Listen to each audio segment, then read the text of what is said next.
Hi everyone, welcome back to my channel, Numerics with Nadia.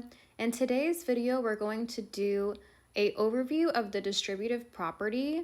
We're going to do this at the pre-algebra level. So for those of you in algebra, feel free to comment down below and I will do the algebra version of this for you as well.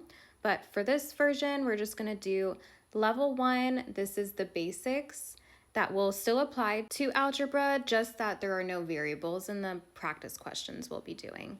But for today's lesson, we're going to go over what is the distributive property, and as always, we will end off with a few practice problems. So firstly, let's define what the distributive property is.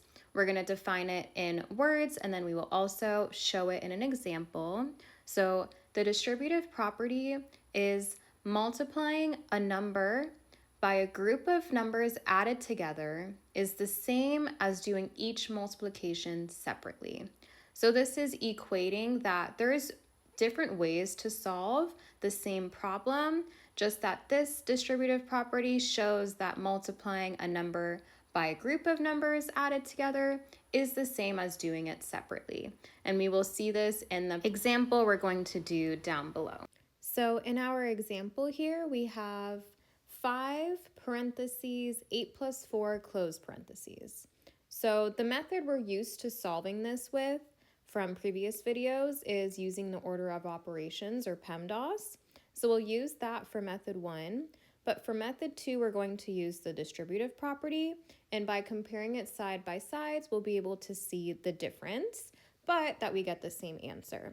So if I were to solve this problem using PEMDAS, we would have 5 times 8 plus 4. So we would do the parentheses first, right? So we know that 8 plus 4 is 12. So that would be 5 times 12, and 5 times 12 gives us 60. So that's our answer, solving it using PEMDAS. Now let's try using the distributive property. So the distributive property, to refresh, it says that multiplying a number by a group of numbers added together is the same as doing each multiplication separately. So if I have 5 times 8 plus 4, we'll separate the multiplication into 5 times 8 plus 5 times 4, and then we will add those together. 5 times 8 gives us 40. 5 times 4 gives us 20, and we know that 40 plus 20 gives us 60. So in both methods, we get the same answer. There will be times where PEMDAS is the preferred method or might be quicker, and there will be times where the distributive property will be easier and more efficient for us. So now that we've done a brief overview of what the distributive property is, we're going to get into our practice section for today. The directions for our practice section say to simplify the following expressions using the distributive property. So these expressions will be all pre-algebra based, meaning that there's no variables in there. But if you guys would like, I can make another video, a part 2, on the distributive property at the algebra level. But for number 1, we have 4 times 6 plus 3. And we know that for the distributive property, we can separate this into the addition of 2 multiplications separated, and I do this using the rainbow method. So as you see, I drew a little blue rainbow from 4 to 6. That means that we're multiplying the 4 times the 6, and I drew one from the 4 and the 3, so that means we would multiply that 4 and the 3. We are distributing that 4 to both of the numbers inside of our parentheses, so that would give us 4 times 6 plus 4 times 3.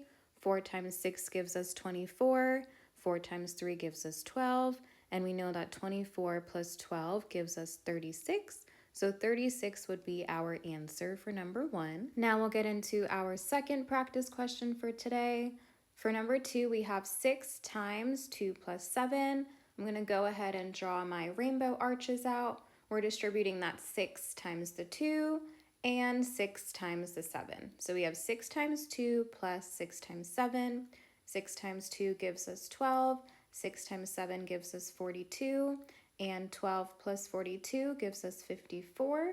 So 54 would be our answer for number 2.